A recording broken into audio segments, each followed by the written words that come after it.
everyone, and welcome to English Pod. My name is Marco. My name is Catherine, and today we have another holiday lesson for you guys. It's an intermediate level lesson, but it's not about Christmas, and it's not about New Year's. So what's this holiday, Marco? It's like after Christmas, but before New Year's. Okay, so let's look at this holiday in today's vocabulary preview.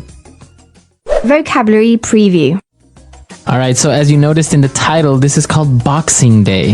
Boom, boom, boom. Right. So like fighting boxing No. Kind of like boxes, right? It's more related to boxes. Exactly. So this is a holiday that we don't actually celebrate in America. It's celebrated in what are called Commonwealth countries. That means countries that used to be a part of Great Britain or that are a part of Great Britain. So England, Okay. Scotland, Canada, Australia. And this is a day where, well, it's considered a holiday because it's a bank holiday. That means all the banks close. No one's at work. It's the day after Christmas, so it's December 26th. And it's traditionally a day when you give money or gifts to the poor. Okay. And so this is more or less what we're going to be talking about, but more modern, right? Before it was like that, but now it's kind of become this shopping thing, right? It has. It's a day when everyone goes to the sales after Christmas to return things or to buy new things. So we're going to hear about this right away in today's dialogue. And when we come back, we'll be talking about some of the phrases and words that you've heard.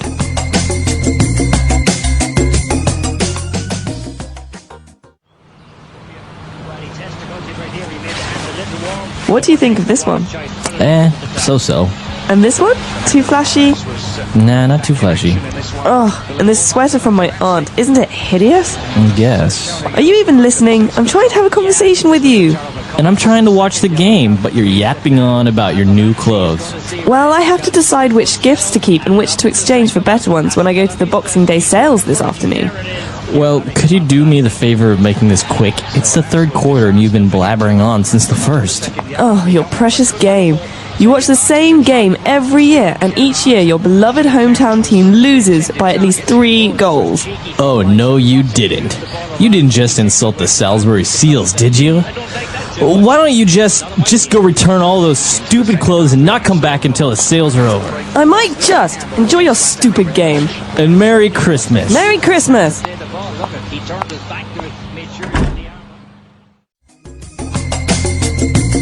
All right, great. So we're back, and interesting, the couple fighting right after Christmas. Well, I think it's very common to hear fights around the holidays. People are very stressed out. And tired of dealing with family and presents and all the stress, right? Exactly. But we'll talk about that a little bit later on. Right now, why don't we take a look at 4 key words in language takeaway. Language takeaway. Okay, these first 2 words are words that the wife uses in talking about some of these clothes that she got as presents. So she says, well, she asks her husband, is this too flashy? Flashy. Flashy. All right, so you know flash, like the camera flash, right? Yeah. This big light. Now, flashy when you're talking about clothes or an object, it's too noticeable, right? It's too noticeable, too bright, too loud. So, for example, a black shirt is not flashy. But an orange shirt, An orange shirt with buttons and bells and black. rhinestones, diamonds, that's flashy. All right, okay? flashy. Flashy can also mean something that it's supposed to look expensive. Okay, so that sweater was a little bit flashy according to her, and but also she talked about another sweater being hideous. So hideous is an ugly word, and it means ugly. Ugly. Okay, so I could say this sweater is hideous. That means it's not only ugly, it's really ugly. Okay, it's more than ugly. All right, a hideous sweater. And moving on, the guy now was a little bit irritated and stressed out, and he said, you keep yapping on about your new clothes. So what is this yapping on? Well, yap is a sound like yap, yap, yap, yap, yap, yap, yap, yap. Right. So yapping, to yap on about means to continue to talk and talk and talk about something. Okay. Because he's watching the football game on Right. TV, and she's talking and talking and talking, and he's annoyed. So this is rude. You say, stop yapping about this, or stop yapping on about your game. All right. It's very rude. It means just stop talking. I'm annoyed. And well, then he mentioned another phrase that is pretty much the same thing, right? Blabbering on. To blabber on about, means to talk about something, but to not really make sense. Okay, so it's just worthless talk. So you're just talking to talk. You're not really saying anything interesting. Exactly. And so sometimes we make fun of people who blabber on about things because they're not important to us or they sound stupid. All right. Okay, so 4 key words there. Blabbering on, yapping on. Why don't we listen to them again in the dialogue?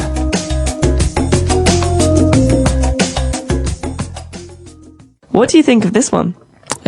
So-so. And this one? Too flashy? Nah, not too flashy. Oh, and this sweater from my aunt, isn't it hideous? Guess. Are you even listening? I'm trying to have a conversation with you. And I'm trying to watch the game, but you're yapping on about your new clothes. Well, I have to decide which gifts to keep and which to exchange for better ones when I go to the Boxing Day sales this afternoon. Well, could you do me the favor of making this quick? It's the third quarter and you've been blabbering on since the first. Oh, your precious game. You watch the same game every year, and each year your beloved hometown team loses by at least 3 goals. Oh, no, you didn't. You didn't just insult the Salisbury Seals, did you? Why don't you just go return all those stupid clothes and not come back until the sales are over? I might just enjoy your stupid game. And Merry Christmas. Merry Christmas! All right, we're back. So now we have a couple of different phrases that we want to look at on Fluency Builder. Fluency Builder. Okay, so this first phrase is very closely related to the days after Christmas, especially here on Boxing Day. We've got someone who's talking about going to the stores, to the sales, to exchange her gifts for better gifts. Okay, to exchange something for something better. This is a very common construction. It's an important phrase when talking about shopping. So when we look at this construction, you would say to exchange this sweater for a better one or for a larger one. Exactly. So you can change the adjective, the word that's describing it. So you can say to exchange these shoes for bigger ones. I could also joke and I could say, I'm going to exchange my boyfriend for a better one Right. if he's being rude to me. Okay, so to exchange something for something else. Exactly. All right. And then we saw another phrase that the husband replied to when she offended him with his football team. He said, "Oh, no, you didn't." Didn't what? I know, didn't what? No, you didn't what? All right, so this, like you said, doesn't make sense alone, but some cultural context might help. In English, we often say this phrase to mean, "Oh no, you didn't just say that." Oh, you didn't just insult my team. He's saying, "I can't believe you just said that." He's upset because what she said was rude or mean. Okay. Okay, so I could say, Marco, I think Ecuador sucks. Oh no, you didn't. I did just say, I don't think so, actually. Right. But so it's usually a response, right? You have to wait until somebody maybe says something mean or something that, really hurts your feelings or you don't agree with when you respond to this. But you're usually very, very offended, right? Exactly. It's always a response to a comment that has made you angry or upset. Okay. And our last phrase is when they finished talking and they were fighting, she left and said, "I might just." Just what? I know, just what? See, again, these are common phrases, but they don't seem to make much sense alone. I might just. So let's listen to, this is a response. Again, this is a response to the line before it. Why don't you just go and return all of those stupid clothes and not come back until much later? And she says, I might just do exactly what you just said. Okay. She's threatening him. She's saying, I might just go out and not come back for 10 hours. All right. I might just do that. Okay, so that's a way to say, what you said, I might do that. And I'm threatening you. So again, it's usually a response, right? Or a threat, as you said.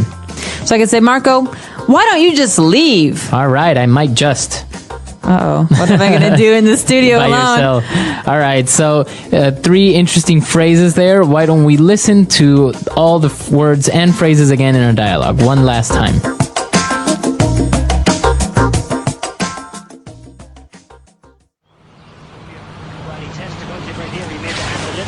What do you think of this one? So-so. And this one? Too flashy? Nah, not too flashy. Oh, and this sweater from my aunt, isn't it hideous? Yes. Are you even listening? I'm trying to have a conversation with you. And I'm trying to watch the game, but you're yapping on about your new clothes. Well, I have to decide which gifts to keep and which to exchange for better ones when I go to the Boxing Day sales this afternoon. Well, could you do me the favor of making this quick? It's the third quarter and you've been blabbering on since the first. Oh, your precious game. You watch the same game every year, and each year your beloved hometown team loses by at least 3 goals. Oh, no, you didn't. You didn't just insult the Salisbury Seals, did you? Why don't you just go return all those stupid clothes and not come back until the sales are over? I might just. Enjoy your stupid game. And Merry Christmas. Merry Christmas!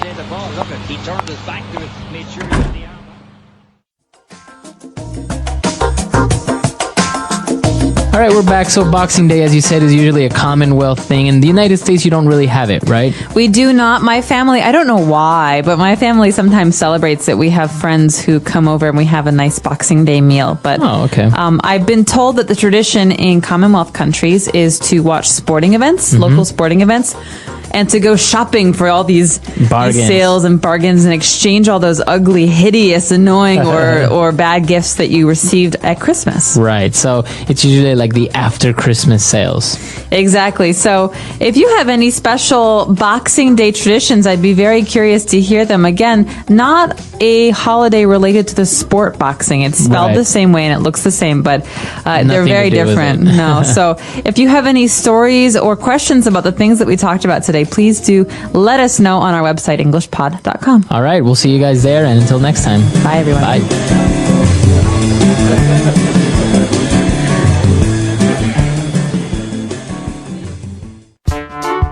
The English Pod Audio Review. Listen to the meaning, then say the vocabulary word. Smart and noticeable, but in a rather vulgar way. Flashy. Bark in a high-pitched tone. Nag. Yap. Give something and receive something in return. Exchange. An occasion for buying at special price. Sale. Help someone. Do someone the favor. Let's try that faster. Give something and receive something in return. Exchange. Smart and noticeable, but in a rather vulgar way. Flashy. Bark in a high-pitched tone. Nag. Yap. Help someone. Do someone the favor. An occasion for buying at special price. Sale. Now say the word and hear it in a sentence. Flashy.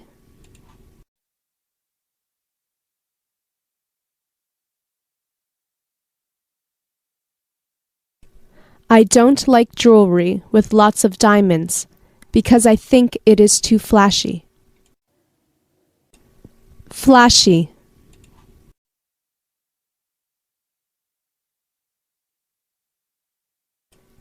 Her sequined dress was way too flashy. Flashy.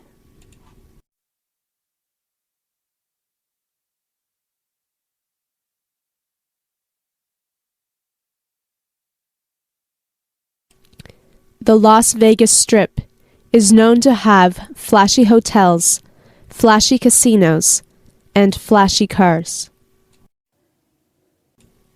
Yap.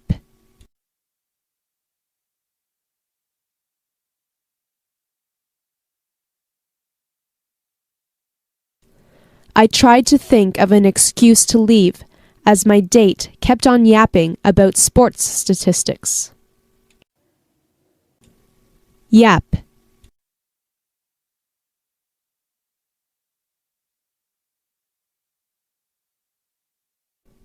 She yapped on all night about how her and her prom date were meant for each other. Yap.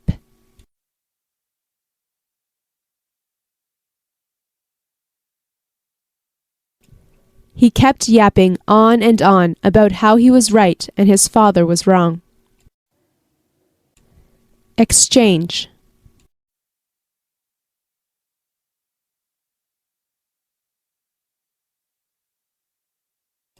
Most stores have an exchange policy if you want to return what you bought. Exchange.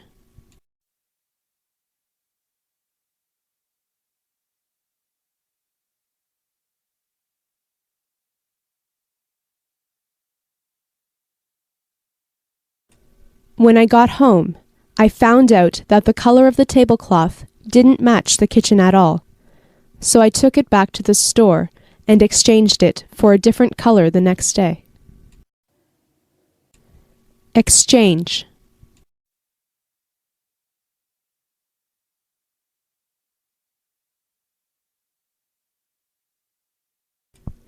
In exchange for your sparkle sticker, I will give you 2 of my big stickers. Sale.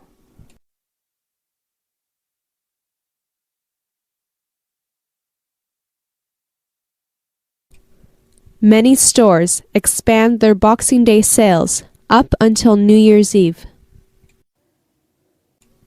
Sale.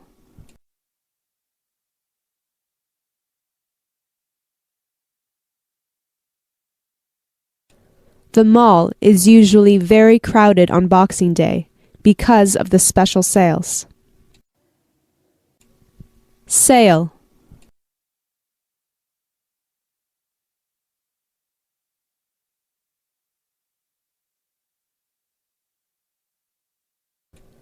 Clearance sales usually have big discounts because the purpose of the sale is to get rid of all the old merchandise. Do someone the favor.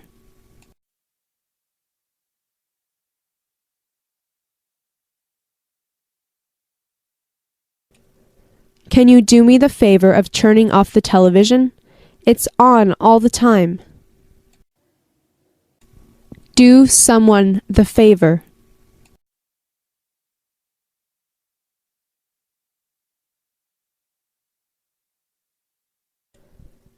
Can you do us the favor of handing over your wallet so no one will get hurt?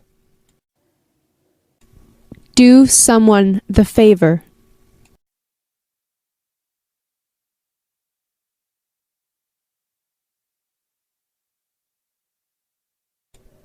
Can you do me the favor of letting me know you have to use the bathroom before we get into the car?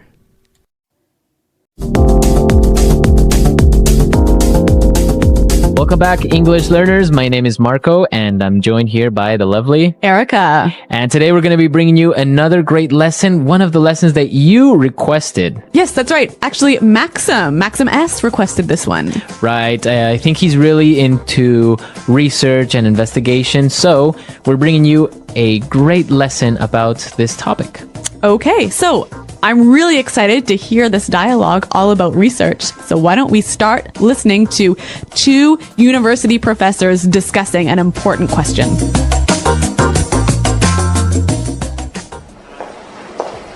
We've been over this 1,000 times. The data is irrefutable.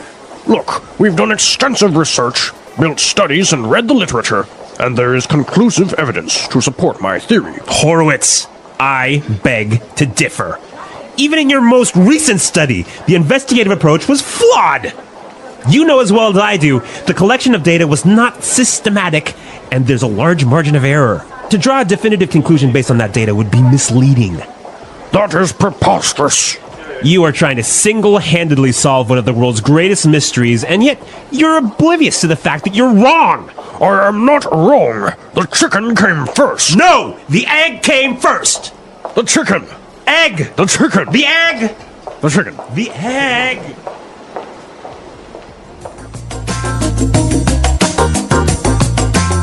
All right, so interesting. Which came first, the chicken or the egg? It's an age-old question, isn't it? And apparently, they are not going to agree anytime soon. All right. Well, what they can agree about is this awesome language. So why don't we take a look at it now in Language Takeaway? Language takeaway. Okay, on Language Takeaway today, we have some really great words, and this first one is really good. Irrefutable. Irrefutable. Irrefutable. The data is irrefutable. Okay, so if the professor says that the data is irrefutable, what does he mean by that? He's saying that you cannot deny it. It is really, really true. It is really true. There is no way this is a lie. Exactly. Okay. Irrefutable evidence, for example. Yeah, that's a great phrase. All right, so the professor complained that Dr. Horowitz's experiment was flawed. Flawed. Flawed. So, flawed. Is that an adjective, a verb, or a noun? It is an adjective here. Now, when something is flawed, there is a problem with it, right? Okay, There's so a it has mistake. an error. Yep. Okay. So this adjective is a way of saying that his experiment has a flaw. A mistake. A Exactly. mistake. So flawed is the adjective of a flaw. Right. Okay. Now, the reason that his study or his experiment was flawed is because that it was not systematic. Systematic. Systematic. So systematic. That's an interesting word. Now, I think we can recognize the word system in here, right? Right? So when something is systematic, it follows a process. A certain order. Yes, a certain system. Right. So that's basically what systematic means, to follow a certain order, to be more organized, right? Exactly, yep. Okay. And what about our next word? Preposterous. Preposterous. Preposterous. That is preposterous. I love this phrase. It usually goes together, right? That is preposterous. Yep. Okay, so what does it mean when I say that? It means it's absurd. It's ridiculous. Right. It doesn't make sense. I can't believe you said that. All right. Well, this is a really interesting phrase, but I think it's a little bit more common when it's used by older people. Yeah, I don't really see a young person going up to someone and say, hey, that's preposterous. Yeah, but it is a wonderful phrase. Now, our final phrase for takeaway, oblivious. Oblivious. You're oblivious to the fact. So a person that is oblivious to something. They don't know, or they're unaware. Okay, so they ignore maybe the facts, or Exactly. they don't see it. Yeah, you're oblivious to the fact that we're in a recession. Okay, or he is completely oblivious. You can just say it like that, right? Yep, he doesn't know.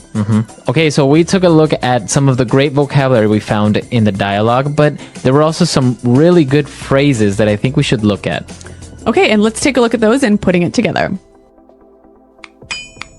Putting it together.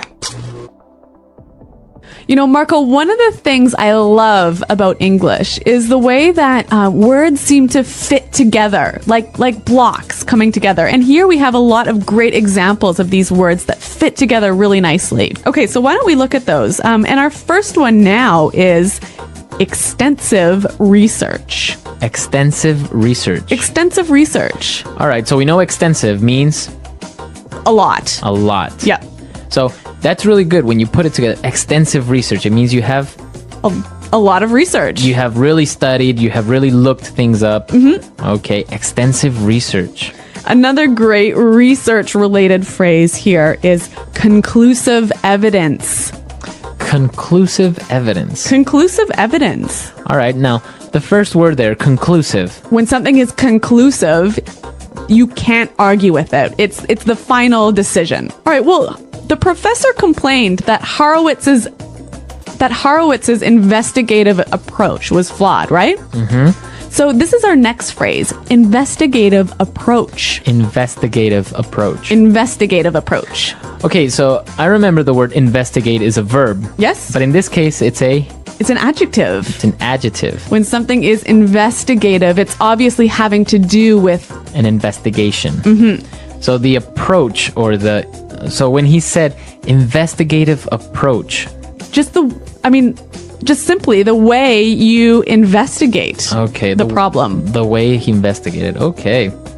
Very interesting. What about this other phrase that I saw? It was really interesting. Definitive conclusion. Definitive conclusion. So a definitive conclusion. All right. Well, again, I think we know the word conclusion, right? Okay. So it's a final judgment or decision. All right. When something is definitive, you can't argue with it or change it. Okay, so the conclusion or the final result is final. Like there is no way of arguing it. Exactly. Okay. All right. Definitive conclusion. This is some great language. So why don't we listen to it one more time in the dialogue? We've been over this 1,000 times. The data is irrefutable. Look, we've done extensive research, built studies, and read the literature, and there is conclusive evidence to support my theory. Horowitz, I beg to differ. Even in your most recent study, the investigative approach was flawed. You know as well as I do, the collection of data was not systematic, and there's a large margin of error. To draw a definitive conclusion based on that data would be misleading. That is preposterous. You are trying to single-handedly solve one of the world's greatest mysteries, and yet you're oblivious to the fact that you're wrong. I am not wrong. The chicken came first. No! The egg came first! The chicken. Egg! The chicken. The egg! The chicken. The egg!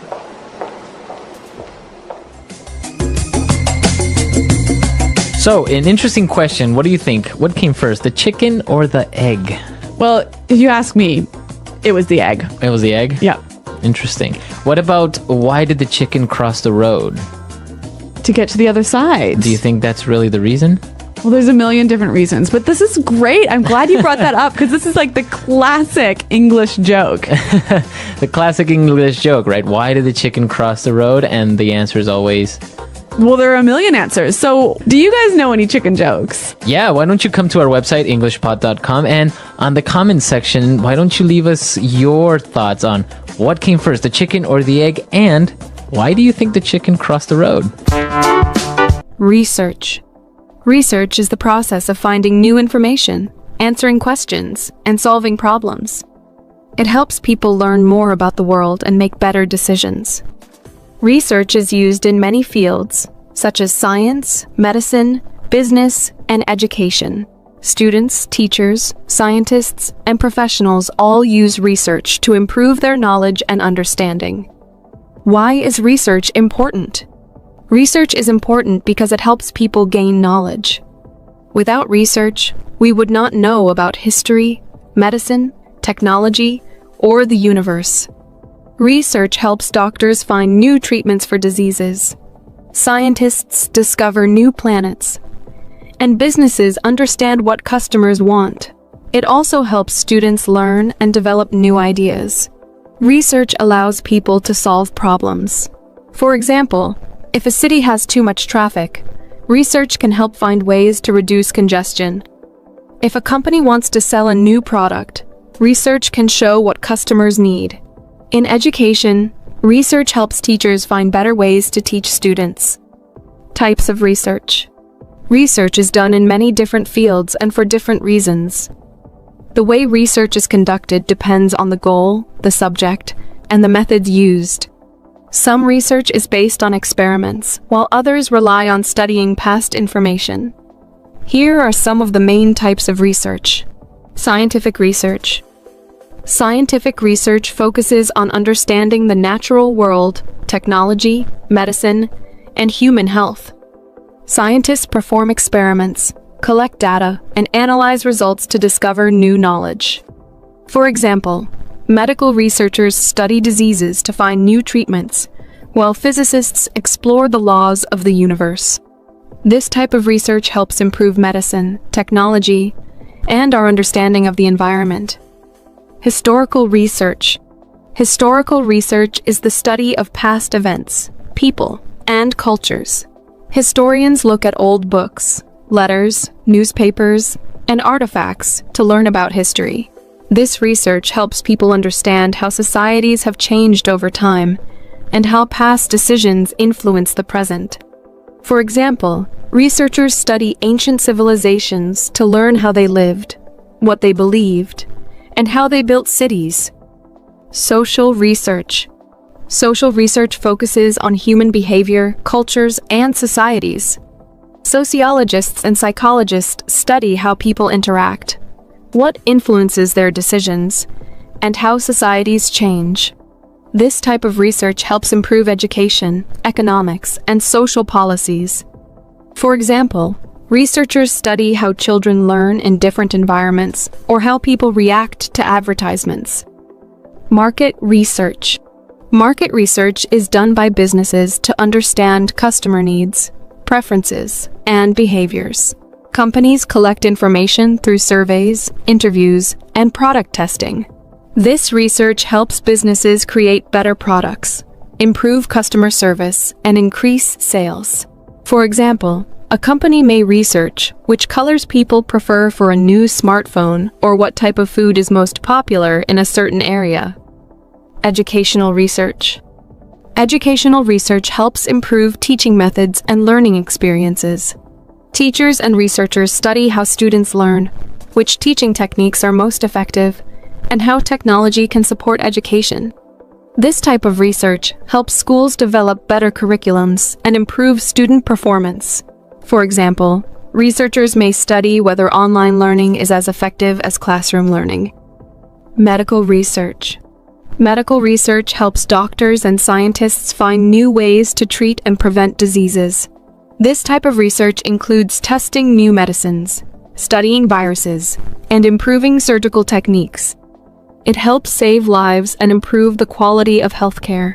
For example, researchers work to develop vaccines for new diseases and find better treatments for cancer. Environmental research. Environmental research focuses on nature, climate, and ecosystems. Scientists study air pollution, deforestation, and global warming to find ways to protect the environment. This type of research helps create solutions for clean energy, water conservation, and wildlife protection. For example, researchers study how plastic pollution affects the ocean and how to reduce it. The research process. The research process is a step-by-step way of finding, analyzing, and understanding information. Good research follows a clear process to ensure accuracy and reliability.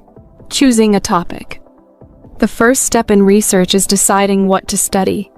Researchers choose a topic based on their interests, current problems, or gaps in knowledge. A good research topic is specific, clear, and meaningful.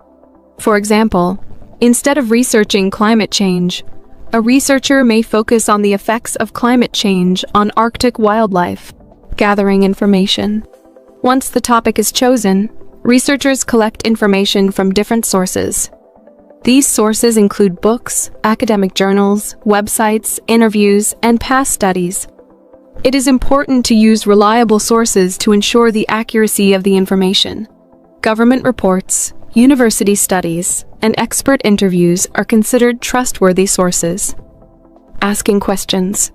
Research begins with a question that needs an answer. This question helps guide the study and keeps it focused. For example, a researcher studying healthy eating may ask, how does sugar affect children's energy levels? Good research questions help researchers find useful information, conducting experiments and surveys. Some research includes experiments, where scientists test different ideas to see what works. Other research involves surveys, where people answer questions to provide data. For example, a scientist testing a new medicine may compare how two groups of people react to it.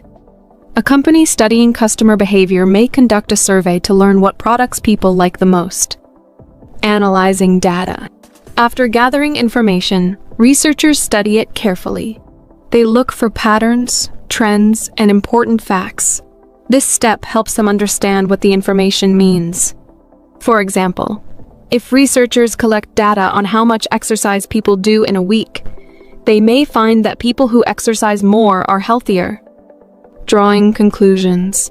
Once the data is analyzed, researchers make conclusions based on their findings. They decide what the information tells them and how it can be used. If the research is about a new medicine, they determine if it is safe and effective. If the research is about education, they see if a teaching method helps students learn better. Sharing results. The final step in the research process is sharing the findings. Researchers write reports, publish articles, or present their results at conferences. This allows others to learn from the research and use it for future studies. Sharing results is important because it helps advance knowledge and solve problems. Challenges in research. Research can be difficult because it takes time, effort, and resources. One challenge is finding accurate and reliable information. Not all sources are trustworthy, and some may contain incorrect or biased information. Researchers must be careful and check multiple sources before making conclusions. Another challenge is time and cost. Research, especially scientific research, can take months or years to complete. Some research needs expensive equipment, travel, or large teams of researchers. Funding from governments, universities, or companies is often required. Ethical issues are another challenge in research. Researchers must follow ethical guidelines to protect people, animals, and the environment. For example, medical researchers must test medicines safely, and social researchers must respect people's privacy. The importance of research. Research is important because it helps people find answers, solve problems, and learn new things. It is used in medicine, business, education, and many other fields. Research improves technology, health, and knowledge. It allows people to make better decisions and develop new ideas. Whether studying history, science, business, or social behavior, research helps expand our understanding of the world. By following a clear process, using reliable sources, and analyzing information carefully, anyone can conduct good research. It is a valuable skill that helps students, professionals, and experts improve their work and make a positive impact on society. Challenges in research. Research can be difficult. One challenge is finding reliable information. Not all sources are trustworthy, and some may contain false or biased information. Researchers must check multiple sources to confirm accuracy. Another challenge is time. Research takes a lot of time, especially when conducting experiments or collecting data. Researchers must be patient and careful in their work. Some research requires funding. Scientific research, for example, often needs expensive equipment and laboratories. Researchers must find financial support from universities, companies, or governments. Ethics in research. Ethics in research means following rules to ensure fairness and honesty. Researchers must not lie about their findings or change data to fit their opinions. They must also respect the rights of people who participate in studies. For example, if a researcher studies human behavior, they must ask for permission from participants and protect their privacy. Scientific researchers must also consider the environment and animals. For example, medical researchers testing new drugs must follow ethical guidelines to ensure safety. Research in everyday life. Research is not just for scientists and students. It is part of everyday life. People do research when they read product reviews before buying something, compare different job opportunities, or look for the best travel destinations. Parents do research to find good schools for their children, and doctors research the best treatments for patients. The internet has made research easier. People can find information quickly with search engines, online libraries, and educational websites. However, it is important to check if the information is true and reliable. The future of research. Research is always changing and improving. Technology has made it easier to find and share information. Artificial intelligence, AI, is helping researchers analyze data faster. Scientists are using advanced tools to explore space, cure diseases, and solve environmental problems. Education is also benefiting from research. Online learning, virtual classrooms, and new teaching methods are improving education worldwide. Research continues to shape the way people learn and communicate. Conclusion: research is an important part of learning and problem solving. It helps people find answers, make better decisions, and improve the world. Whether studying history, science, business, or health, research provides valuable knowledge. By using reliable sources, following ethical guidelines, and asking good questions, anyone can become a better researcher. Research is not just for experts, it is a skill that everyone can use in daily life. Hello, everyone, and welcome to English Pod. My name is Marco. My name is Catherine, and today we have a very descriptive lesson for you. That's right. We have an elementary lesson for everyone, and we are going to talk about facial hair. Okay, so Marco, you don't have any facial hair. I don't. Well, I like to shave every other day. But yeah, that's what facial hair is hair that you have on your face. Okay, so we're at the police station in this dialogue. Let's take a listen and find out why. Okay, Sally. We have an artist here to help us. We'll ask you questions about the bank robber you saw, and Paul will draw a picture. Are you ready? Yes, well, he had brown hair, long hair, and he had some facial hair.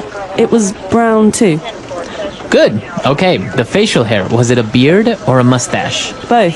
His mustache was very short and thin, just on the top of his lip. Like this? Yes, that's the mustache. But the beard isn't right. I mean, it didn't cover his whole face. I think it was just on his chin. A goatee? Was it like Paul's? Yes, that's it. He had a goatee. Okay, now what about sideburns? Did he have sideburns? Yes. They were long and thick, like yours. All right. There, was this the man you saw? Yes, that's him. It looks a lot like you. Why, yes, he does. Paul, where were you on Friday afternoon? What? That's ridiculous. It wasn't me. I didn't do anything. I was over there doing the thing the best bad to do. All right, we're back. So, as you can see, the woman is describing a bank robber. And one of the ways that she's describing him is by the facial hair that he had. So there are a lot of very interesting words and phrases here. Why don't we take a look at some of them in Language Takeaway? Language takeaway. Okay, so in language takeaway today, we have some really good description words and nouns, things that people have on their face, facial hair, because there's not just one kind of facial hair, there are many different kinds. So our first one is, are we going to skip facial hair? Because we already explained it. Okay. Our first one is mustache. Okay, a mustache. And this is, I think, one of the more popular forms of facial hair. I think it's a style, right? All these styles of facial hair. That's right. And so a mustache is basically some hair on top of your lip. Mm-hmm. It's above your lip. And it's usually, it can be thin or thick. It comes in different sizes, but this is not your whole face. It's just above your lip. All right. So, for example, a famous person or a famous mustache was Charlie Chaplin, right? That's right. Charlie Chaplin had a mustache, just a little bit of hair above his lip, but also Theodore Roosevelt had a very big, bushy mustache. That's right. Interesting fact, you might hear someone say stash instead of mustache. This is a short way to say it. He's growing a stash. Right. And also the spelling can be a little bit difficult to understand how you pronounce it because it's M-U-S-T-A-C-H-E. So there's no really S-H sound like sh. But you pronounce it mustache. Mustache, yeah. So that's one kind of facial hair, but there are many others. The next one we've got for you is a beard. A beard. Okay, this is a really good one. A beard. I think a beard keeps men warm. I think a beard keeps a man warm in the winter. Yeah, definitely. This is the most hair. So basically, a beard, you have hair on your lip and also all over your face, basically. So a beard, you have all over your face. Right, your cheeks, your chin, and above your lip. Okay, very good. So famous person with a beard? Santa Claus. Santa Claus has a very big beard. Yeah, Santa Claus has a big beard. Big white beard. Okay, so that's a beard. I think that's the easiest to have because you don't need to cut anything or shave anything. Oh, you need to well, trim. yeah, you need to. If you don't trim, it looks kind of bad. Right. Well, now moving on to our next style of facial hair, we have a goatee. Okay, this might be confusing for some people because it's not a beard and it's not a mustache. It's basically hair around your mouth. Right. On your chin and your lip. So I think for Sean Connery has a very famous goatee. And Brad Pitt right now has a really big goatee. Okay. Or a long goatee, lots of hair. So it's, as you say, it's around your mouth, so your lip and your chin. That's right, a goatee. Okay, so that's our third style of facial hair. And now moving on to our last style, we have sideburns. Okay, so think about the word here. Sideburns. Side. They're on your side. They're on the side. So near the ears, there is usually some space where a man can grow some hair. Not with a beard or necessarily a mustache, though. It can be just the hair on the jawline, near the jaw, near the ears. Okay. So I think this was a very famous style in the 60s and 70s.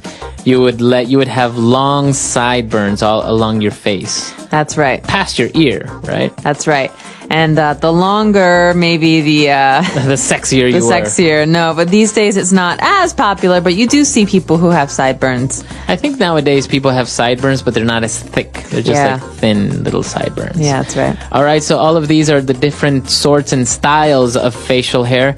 Of course, there are a lot more. I think while we were looking for this on the internet, we found a lot of other styles that came up, like mutton chops and things like this. But these are probably the most popular ones. That's right. These are the ones you're going to hear about the most. Okay. So why don't we go back, listen to our dialogue again, and we'll be back with Fluency Builder. Okay, Sally. We have an artist here to help us. We'll ask you questions about the bank robber you saw, and Paul will draw a picture. Are you ready? Yes. Well, he had brown hair, long hair, and he had some facial hair. It was brown too. Good. Okay. The facial hair, was it a beard or a mustache? Both. His mustache was very short and thin, just on the top of his lip. Like this? Yes, that's the mustache. But the beard isn't right. I mean, it didn't cover his whole face. I think it was just on his chin. A goatee? Was it like Paul's? Yes, that's it. He had a goatee. Okay, now, what about sideburns? Did he have sideburns? Yes. They were long and thick, like yours. All right. There, was this the man you saw? Yes, that's him. It looks a lot like you. Why, yes, he does. Paul, where were you on Friday afternoon? What? That's ridiculous. It wasn't me. I didn't do anything. I was over there doing the thing the best bad to do. All right, so today in Fluency Builder, we are not really talking about phrases as much as we're talking about adjectives. So words you can use to describe facial hair. Okay. So when the girl was describing facial hair, for example, she said the mustache was very short and thin. Okay, a short and thin mustache. So you think about it, you can have a very thick mustache. That's the opposite. That means very hairy, very wide. A thin mustache is like a line. Okay. Okay, so for example, Charlie Chaplin, he had a short mustache, but it wasn't thin. It was a little bit thick. That's right. It's kind of wide. But you think of, when you see someone who's drawing a mustache on a sign at a restaurant or in a newspaper, right. That's usually very thin. Right, because they use a pen. It's, exactly. It's very silly looking. Right, so those are different adjectives to describe not only a mustache. So basically we can use these to describe any sort of hair. For example, the hair on your head. You can say he's got short hair. That's right. Or I could say, I have long hair. Long hair. Or Marco, I could say, you have thick hair. Thick. Yeah. So if you have an abundance of hair, that you would say it's thick.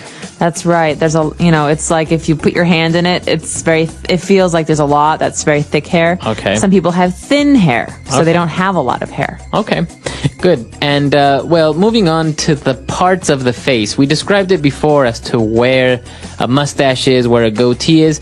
But let's take a closer look at that. For example, a mustache is on your upper lip. Right, so just above your lip, under your nose, that's where a mustache goes. So that's the upper lip.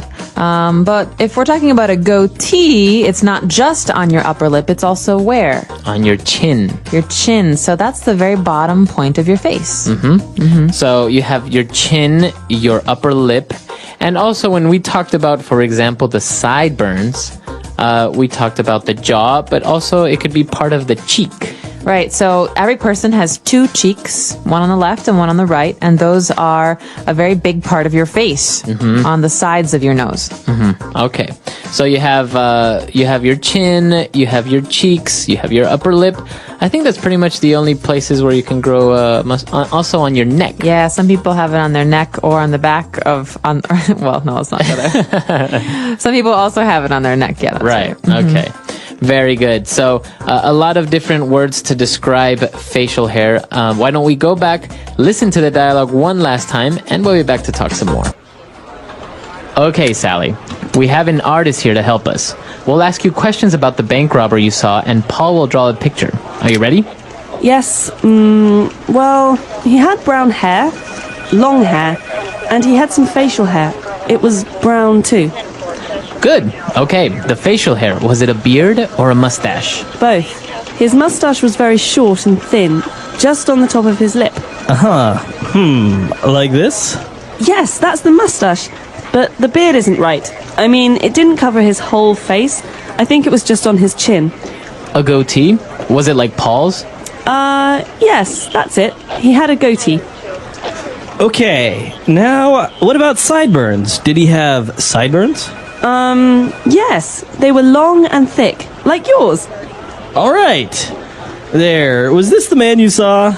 Yes, that's him. It looks a lot like you.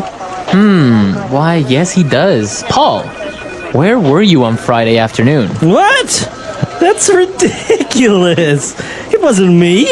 I didn't do anything. I was over there doing the thing the best bad to do. All right, so talking about facial hair, Catherine, do you like men that have facial hair? Yes. Yeah, you like mustaches, beards, goatees?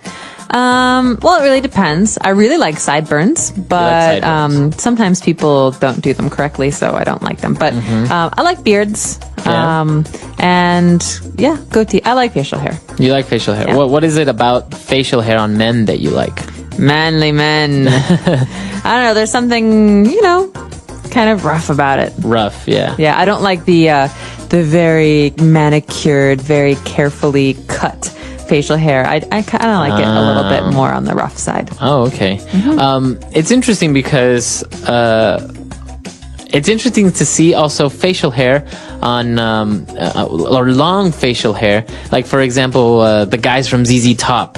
Yeah. They have like really long beards. I wonder how long it takes to grow something like this. I'm sure we could find out on the internet, but they have competitions. There's a world mustache competition, for example, and they have the world's longest mustache. And so the man, they measure his mustache. It's 3 or 4 meters or something ridiculous. It can get really long. Yeah, so I think your hair keeps growing. It just depends on when you decide to cut it. I think it's also a very cultural thing, right? Some cultures are able to grow a lot of facial hair and like to do it. Others really don't. For example, you don't really see many Asians with facial hair, with goatees or mustaches. I think you see more goatees than you see full beards, actually. But definitely East Asia, it's not as common. Although India, you see a little bit more facial hair. A lot of mustaches there. Yeah.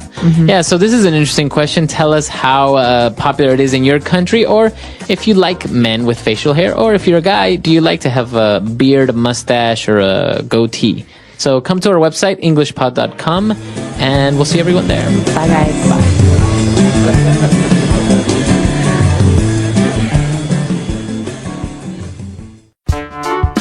The English Pod Audio Review. Listen to the meaning, then say the vocabulary word. Hair on the face. Facial hair. The hair growing on the lower part of a man's face. Beard. An unshaved growth of hair on the upper lip. Mustache. A small chin beard trimmed into a point. Goatee. Hair that grows on the sides of man. Sideburns. Not thin, great in extent from the surface. Thick. Very unreasonable or silly. Ridiculous. As a matter of fact. Why, yes. Let's try that faster. An unshaved growth of hair on the upper lip. Mustache. Not thin, great in extent from the surface. Thick. Very unreasonable or silly. Ridiculous. Hair on the face. Facial hair. The hair growing on the lower part of a man's face. Beard. A small chin beard trimmed into a point. Goatee. As a matter of fact. Why, yes. Hair that grows on the sides of man. Sideburns. Now say the word and hear it in a sentence. Mustache. The owner of the bar is the one with the bushy mustache. Mustache. My waiter had a pencil-thin mustache. Mustache. I once saw a man with a mustache that curled up at the ends. Goatee. My uncle thinks he's hip with his goatee and cropped hair. Goatee.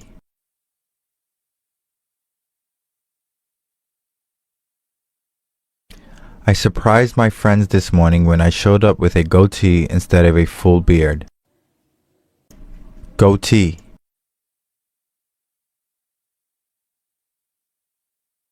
I have to trim my goatee every morning in order to keep its shape.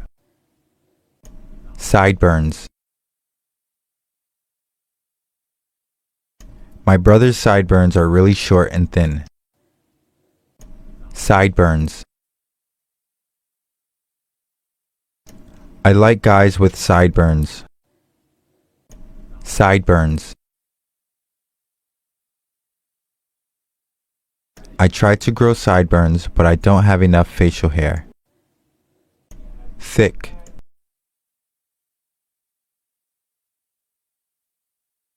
My hair is thin and straight, but my best friend has thick, wavy hair. Thick.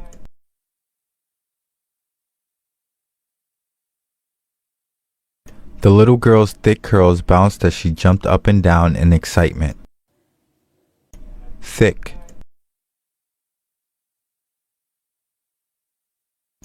My dad has one of the thickest beards I have ever seen.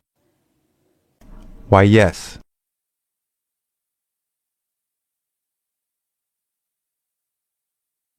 Why, yes, you look so much like your father, I would recognize you as Peter's son anywhere. Why, yes. Would you like something to eat? Why, yes, some fruit would be nice. Why, yes. Why, yes, I would love to help out with the concert.